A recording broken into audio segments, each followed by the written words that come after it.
Rain drizzled softly against the cracked window pane of a small, dimly lit apartment. The faint hum of traffic below was the only reminder that the world outside still moved on, fast, relentless, uncaring.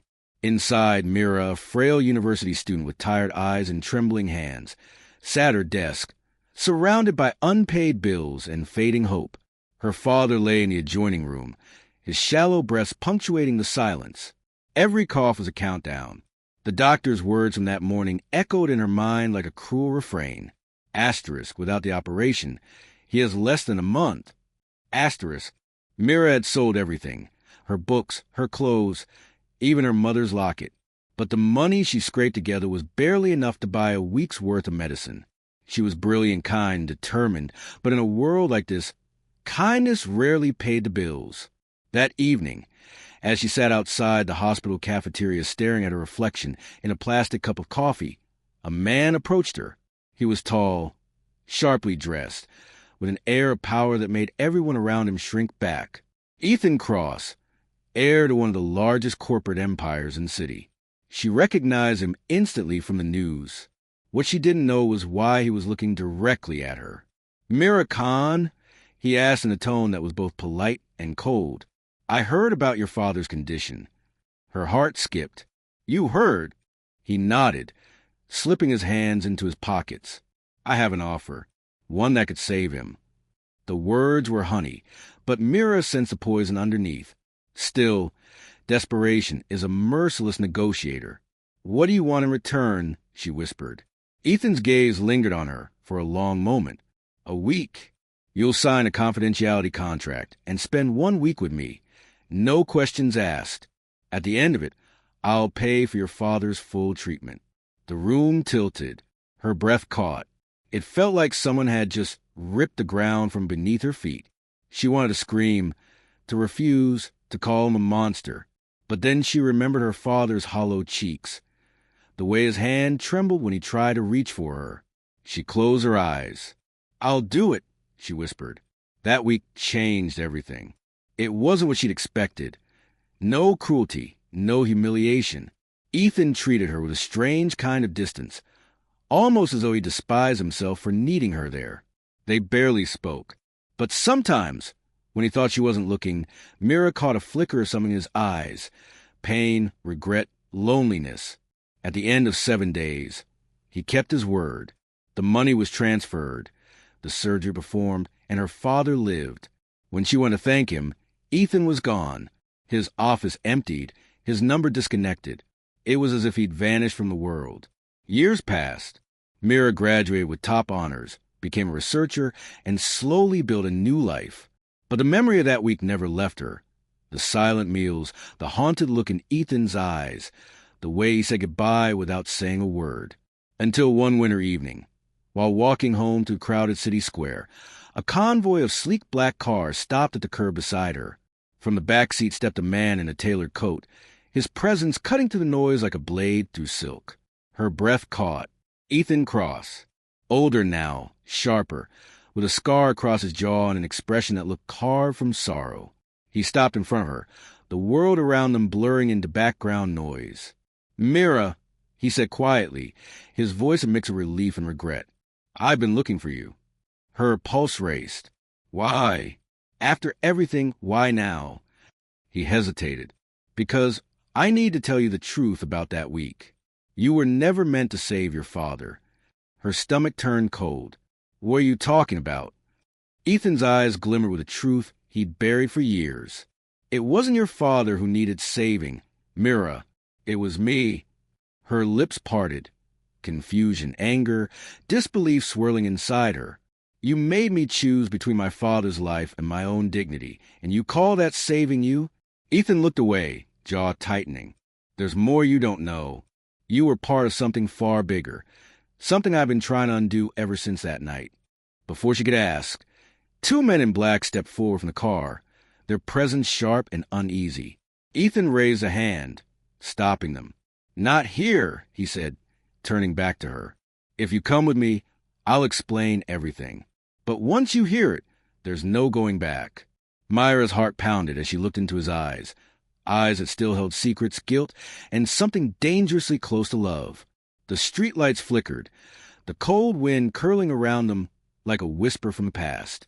And in that fragile, trembling moment, Mira realized that her story with Ethan Cross was only just beginning.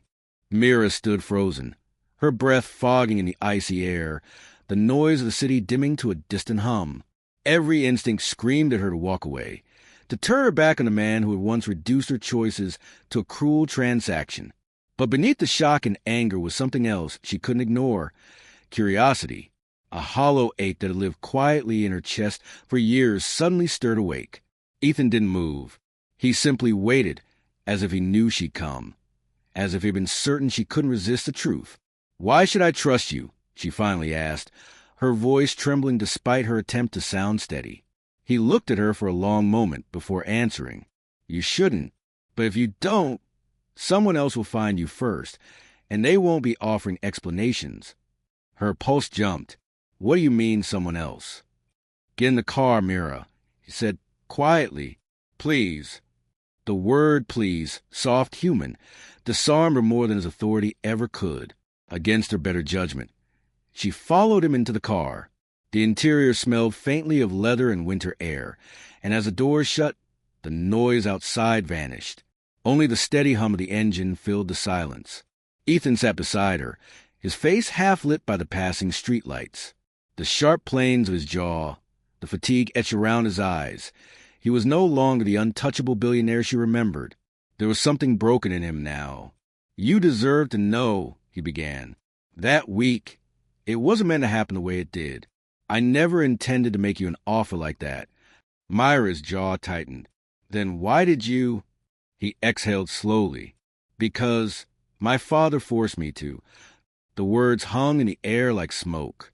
He'd found out about the charity fund I'd been diverting. Money I was using to help students who couldn't afford treatment or education. He called it weakness. He told me compassion would ruin me. Ethan's voice hardened, low and raw. "When he discovered your situation, he decided to make you a lesson, to prove that everything could be bought, that I could be bought. He made me choose between my inheritance and you." Myra's heart twisted painfully. "So you used me to win your father's game?" "I tried not to," he said, his gaze fixed on the dark city beyond the window. "I thought if I agreed to his terms, I could control it, protect you, at least. But when I saw what it did to you, I realized I'd become everything he wanted me to be, a man without mercy." Silence pressed between them. Mira stared at her hands, the old scar on her wrist faintly visible under the car's dim light. A reminder how close she'd come to giving up in those days. "So why now?" she asked quietly. "Why come back after all these years?" Ethan turned toward her, his eyes dark with something unspoken. "Because my father's dead. And with his death, the people who worked for him, the ones who made sure his secret stayed buried, are after you." Myra's breath caught. "After me? Why would they care about me?" He hesitated, his voice dropping to a whisper. "Because your father's operation wasn't just paid for with money, Mira. It was paid with information." She frowned. "What information?" Ethan's jaw tightened. "He was part of a government research program years ago, something involving neural data encryption. The files were lost until I found them. Your father didn't know it, but the hospital records linked to his treatment contained access keys to those files. My father used you as a perfect cover. No one would suspect that a dying man's surgery was part of a corporate smuggling operation." Myra's world tilted again. Her father? The kind, quiet man who had taught her to read under a flickering lamp and believed goodness still existed? "You're lying," she whispered. "He didn't even finish college. He couldn't have." "He didn't know," Ethan interrupted gently. "That's why you're in danger now. Someone wants those files back, and they think you have them." Mira shook her head, her voice breaking. "I don't even know what you're talking about." "I believe you," he said softly. "But they won't." The car slowed, turning down a quiet, tree-lined street. Outside stood a glass-fronted building, sleek, modern, and heavily guarded. Ethan opened her door. "You'll be safe here for now." Mira hesitated at the threshold, watching men in dark suits glance their way. Every instinct screamed that she was stepping into another trap, but she followed him inside. The elevator ride was silent. Her reflection stared back at her from the mirrored walls. Older, stronger, but still carrying the ghost of that night years ago. When the door slid open, they entered a private suite overlooking the glittering skyline. Ethan motioned toward the couch. "Sit," he said, voice softer now. She did, though her heart wouldn't slow. He poured 2 glasses of water and handed her one, his hand brushing hers. A brief, electric touch that brought back flashes of that long, unbearable week. The silence, the tension, the unspoken ache between them. "I try to forget you," he admitted quietly. "But every time I close my eyes, I saw the look on your face that last night, when you said goodbye without even saying a word." Mira's throat tightened.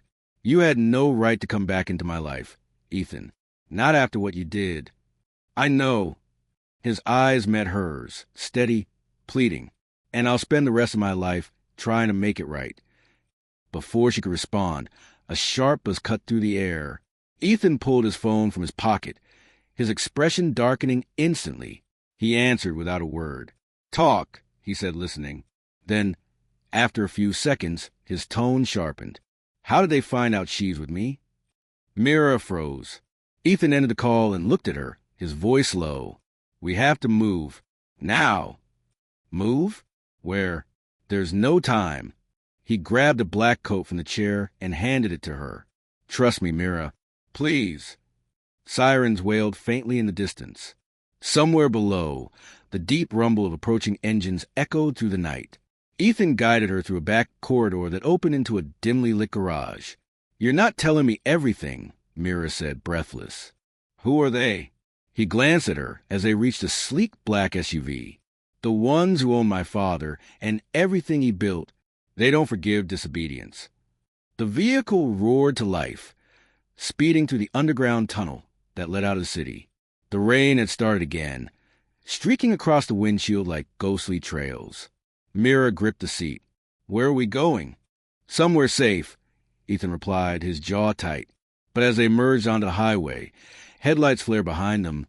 Too close, too fast. Ethan cursed under his breath. "They found us." Gunshots cracked through the rain.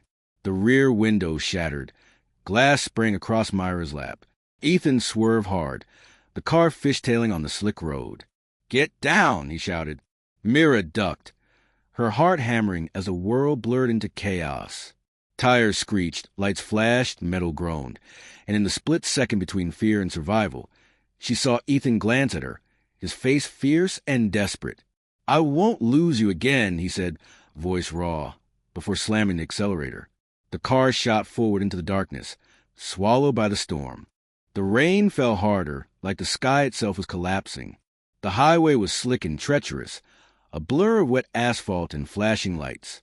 Ethan's hands gripped the steering wheel, knuckles white, his eyes flicking between the rearview mirror and the road ahead. Mira could barely breathe, her pulse a desperate rhythm, her fingers clutching the seatbelt as if it were the only thing anchoring her to life. The gunshots came again, sharp, deafening cracks that shattered the night. Ethan swerved, the car skidding dangerously close to the railing. Behind them, 2 black SUVs closed in like predators. Mira caught glimpses of masked men through the rain, their faces hidden, their intent clear. "Ethan!" she cried, panic lacing her voice. "I see them," he snapped, voice tight with concentration.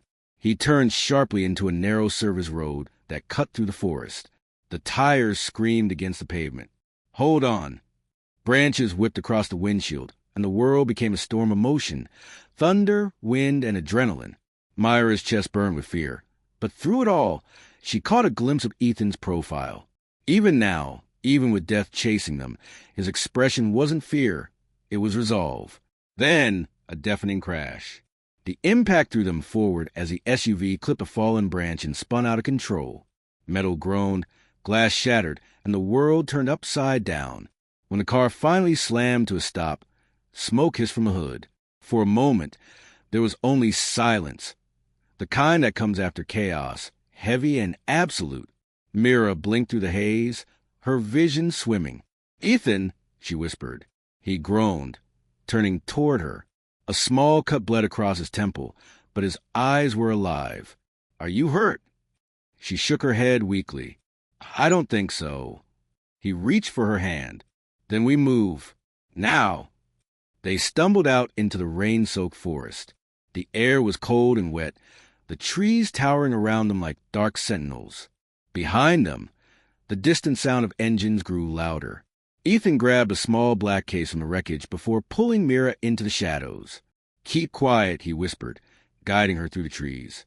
They climbed through mud and roots, the forest swallowing them whole. Myra's legs ached. Her breath came in ragged gasps, but she followed him without question. There was something unspoken in the air, the awareness that this night would decide everything. Finally, they reached a clearing. Through the mist, Mira saw an old wooden cabin, half hidden by vines and fog. Ethan pushed the door open, his flashlight sweeping across the dusty interior. He motioned for her to sit while he checked the perimeter, then knelt in front of her, pulling out the case he'd saved. Inside were old documents, hard drives, and a sealed envelope marked with her father's name. Her breath caught. "That's—" "Yes," Ethan said quietly. "Your father's work. The real reason all this happened." He handed her the envelope. Her hands trembled as she opened it. Inside was a handwritten letter, the ink smudged, but the words still clear. "To my daughter, Mira. It began. Asterisk. If you are reading this, then the truth has found its way back to you. I once worked on a project meant to preserve human memory, to store consciousness like data, so knowledge could live beyond death. But what began as hope turned into greed. They wanted to sell minds, to control thought itself. I ran before they could use my research for power.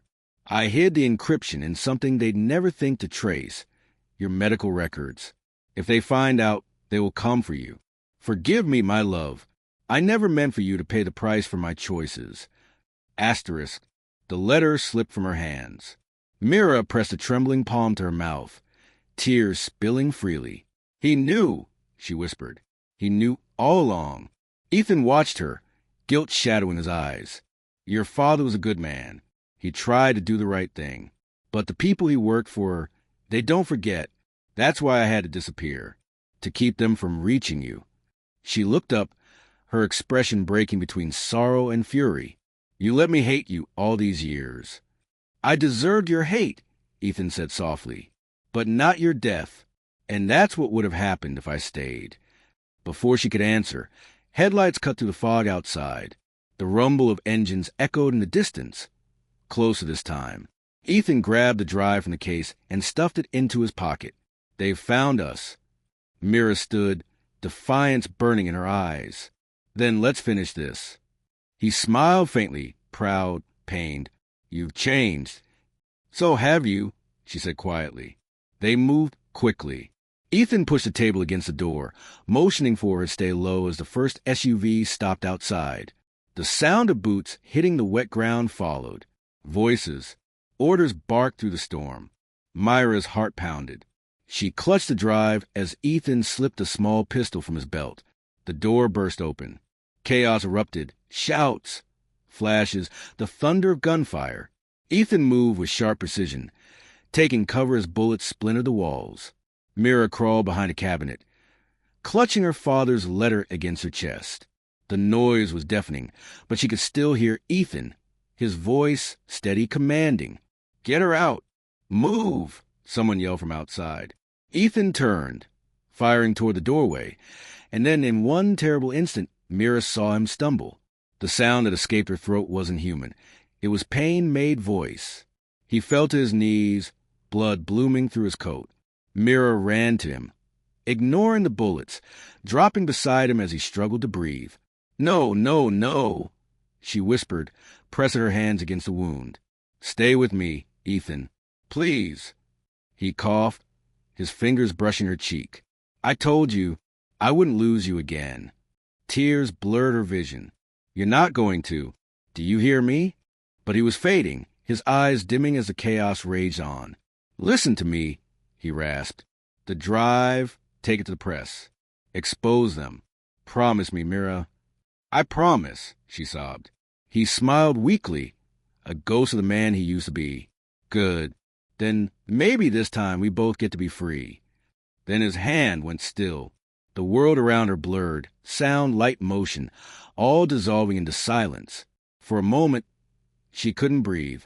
She pressed her forehead to his and whispered, "You saved me twice." Then the anger came, cold, pure, unstoppable. Mira rose, clutching the drive, her eyes hard with resolve.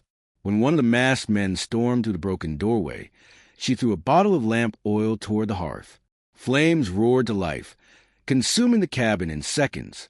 Smoke billowed, and through the chaos, she slipped into the forest, unseen, unstoppable.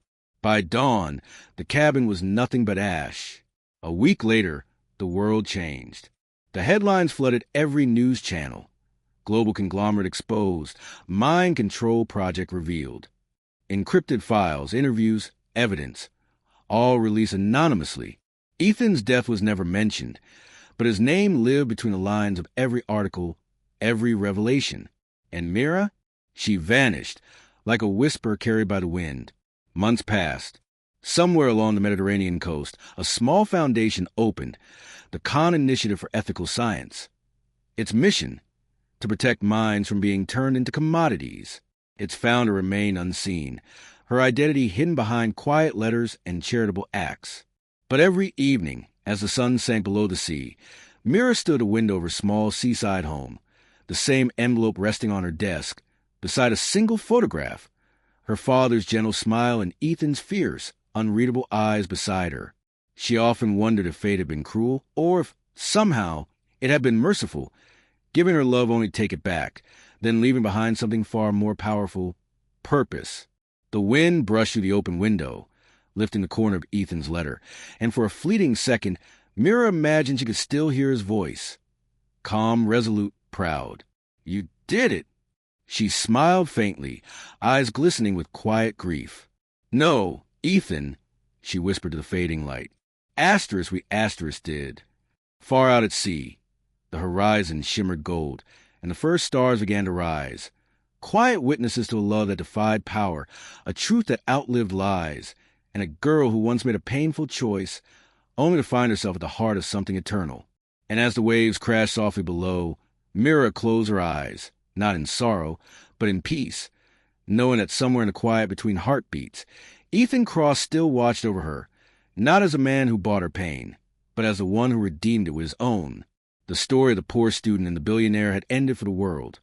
But for the stars, for the sea, and for her soul, it was only beginning again in another life, another time, where love no longer needed sacrifice to survive.